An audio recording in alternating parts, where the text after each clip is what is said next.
now we are going to our final speaker, which is our very own Sheila Jeffries. Sheila Jeffries, she's a lesbian feminist activist, author and academic. She became an active feminist in 1973 in the UK and moved to the University of Melbourne in Australia in 1991 when she taught sexual politics, and back to the UK on retirement in 2015. She has written 11 books on the history and politics of sexuality, the most recent being an autobiography, Trigger Warning, in 2020. And she also is a director of WDI. Welcome, Sheila. Thank you for being here. And she's going to tell us about, she's going to have a general overview on the current situation. Her presentation is called Can Women's Rights as Human Rights Survive? Thank you again, and over to you, Sheila. In fact, I'm going to talk about not just can women's rights as human rights survive, but can human rights survive as a concept, what is happening now in the name of gender identity. I'm going to argue that the inclusion of imagined identities, such as gender identity, into human rights understandings and activism threatens the significance and integrity of the very idea of human rights. The Declaration on Women's Sex-Based Rights that we are here to talk about today concerns the protection of women's rights from gender identity. The word gender in the form of gender identity means an imagined essence of womanhood composed of insulting sex stereotypes about how women behave and think. But the inclusion of imagined identities into human rights documents and understandings threatens so much more. It threatens the ability to support equality and anti-discrimination on the grounds of race and disability too, as I will show. In the first decades after World War II, when the idea of human rights was adopted by the United Nations and enshrined in documents such as the Universal Declaration and the Conventions on Civil and Political Rights and on Social, Economic and Cultural Rights in 1966, it did seem as if there was a new dawn. In this new dawn, there would be an increasing acceptance internationally that all human beings had rights to dignity and respect. In the 1970s, the notion of rights was extended to explicitly include women in human rights understandings through the Convention on the Elimination of All Forms of Discrimination Against Women. Feminist campaigners worked tirelessly and determinedly to get a recognition that women's rights are human rights, arguing that the original human rights framework was masculine, based upon a male template that did not cover women's experience. Feminists then worked to get the 1993 Declaration on Violence Against Women, which recognized that women suffer forms of violence and are forced into slavery in ways that men do not, such as battering and murder by men in the home and servile marriages.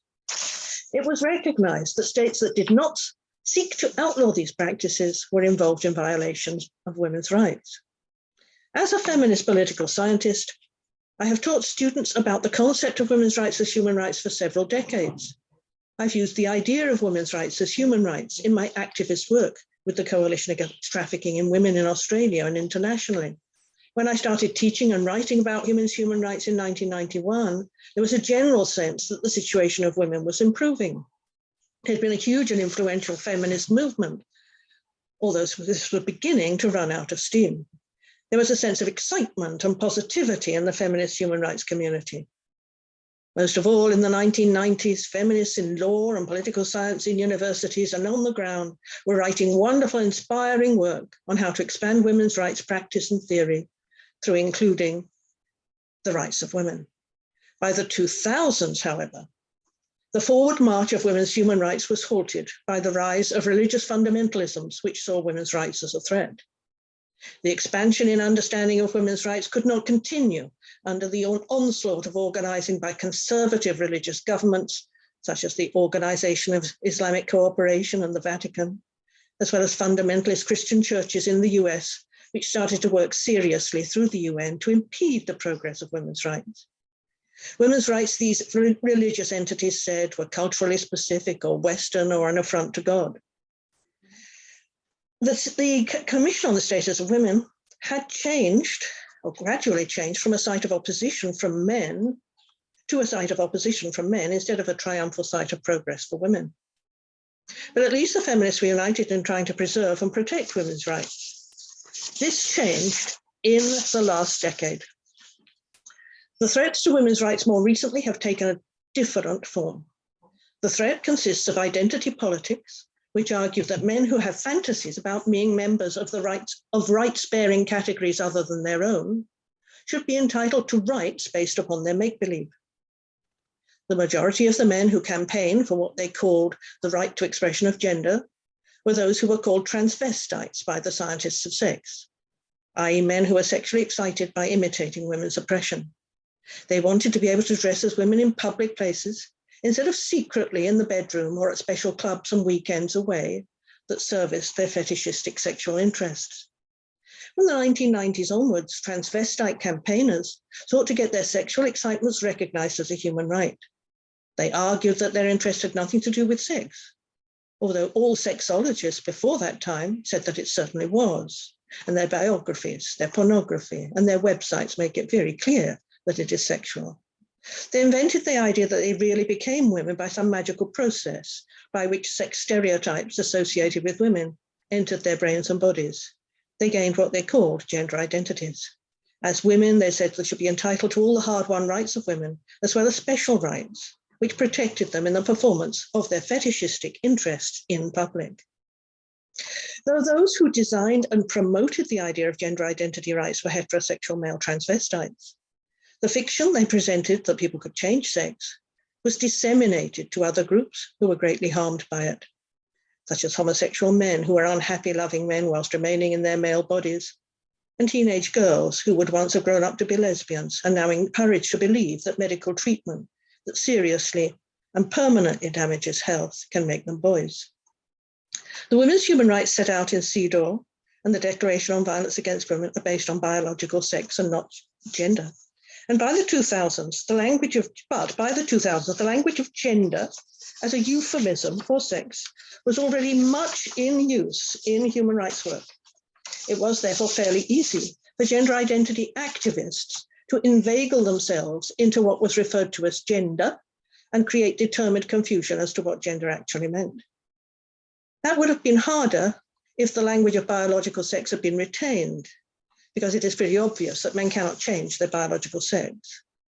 The gender identity campaigners piggybacked onto the issue of lesbian and gay rights in order to shove their fetish interests onto the human rights stage. Lesbian and gay rights were not included in any UN conventions because this would not have been acceptable to the very conservative and religious governments who were able to veto them. But lesbian and gay campaigners began to have increasing influence on human rights norms and in the creation of non-UN human rights documents. Through the avenue of increasing respect for lesbian and gay rights, the idea of rights for imagined make-believe identities gained entrance onto the human rights stage. The lesbian and gay organizations of the 1990s were dedicated to campaigning for the rights of lesbians, gays, and bisexuals. Transvestites, men who are sexually excited by pretending to be women, a group which comprises around 70% of the men who engage in this form of make-believe, were not included. They began to wage a campaign to join the T for transgenderism up to the LGB because they understood that this was a way to get their fetishistic interests respected and given rights. For many years, they were held at bay. In the early 2000s, many gay male activists fought against joining up with the T. They said this would undermine their cause because transvestism was not about sexual orientation. But this opposition was overthrown, and gradually the gay organizations began to join the T into their names and into their areas of concern, until the point where heterosexual men with a sexual fetish for women's clothes came to be prominent in these influential organizations. One result was that when gay campaigning organizations created their own Yogyakarta principles in 2007 to put gay rights on the agenda, gender identity rights were front and center of the document. The effect was that at the same time as promoting lesbian and gay rights, lesbian feminists like myself, which lesbians and feminists like myself see as very important, the rights of men to enact their fantasies of being women in public space, which are hostile to women's rights, were included as if they were a vital part of a lesbian and gay platform. The once lesbian, gay organizations are now the conduit to the destruction of the category of women and potentially to the integrity of the concept of human rights itself. In the first few decades of human rights theory and practice, it was understood that rights-bearing categories were based upon material reality and not fantasy. The inclusion of men with a fetishistic fantasy life as a rights-bearing group caused the explosion and destruction of the category of women. But the damage to decades of human rights work and understandings caused by the inclusion of fantasists is not limited to the destruction of the category of women. The men who engage in this form of fantasy life eroticize inequality. They are masochists. They get excited from imitating groups of people who actually experience severe disadvantage or social disparagement for being women, Black, disabled, or children, for instance. Imitation of these categories of persons is exciting for some men because they luxuriate in the oppression of others. There are men who pretend to have disabilities for the purposes of sexual excitement. They are called trans-ableists, and men who are sexually excited by pretending to be babies and young girls, whose practice is called nappy fetishism or age regression. There are men who pretend to be of a different race, called transracialists, and men who pretend to be of a different species, called transspeciesists. These sexual paraphilias are often linked, and where a man has one of these, he is likely to have others too. There are women who engage in some of these practices, notably white women academics who pretend to be Black and gain prizes and academic rewards for their teaching of Black studies, such as Rachel Dolezal and Jessica Krug from the United States. Dolezal, when her impersonation was discovered, referred to herself as trans-Black. Their interests are unlikely to be sexual, as the scientists of sex readily acknowledge that women are not fetishists. They do not engage in make-believe for sexual excitement as the men do. They have other motivations. Some men engage in transracialism too, and there are support groups for their activities. In cases such as that of a white man from the UK, Ollie London, who has had facial surgery to suit his identity as Korean and intends to reduce the size of his penis to more closely resemble a Korean penis, the motivation is likely to be sexual. In the case of trans-ableism, which is overwhelmingly an interest of men, the motivation is sexual. This is paraphilia which is often found in men with gender identity interests. Men with this sexual interest seek amputation of their legs or to have their spines broken. They may pretend to be both women and disabled and use a wheelchair in public to gain excitement, as does Chloe Jennings White from the US. The problem is that when men engaging in these pretend behaviors demand to be respected in human rights terms as belonging to the category they identify with, it makes those categories meaningless. Human rights understandings are based upon a materialist understanding of the world, not fantasy. It is hard to imagine how the human rights framework could have been built in the period after the World War II if men's sexual fantasies and make-believe had to be respected. But this was not the case. At that time, there was no attempt to respect or include men's fantasies. There have been very few voices raised to protest the way in which the play acting of sex stereotypes by men with a sexual paraphilia has become an issue of rights. One significant voice is that of Trevor Phillips in the UK. Phillips is a distinguished Black journalist who went on to head the Commission for Racial Equality and its successor organization, the Equality and Human Rights Commission. He wrote an article in the Times in 2018 in which he claimed that the notion of equality itself was at risk from gender identity. He said, trans extremists are putting equality at risk.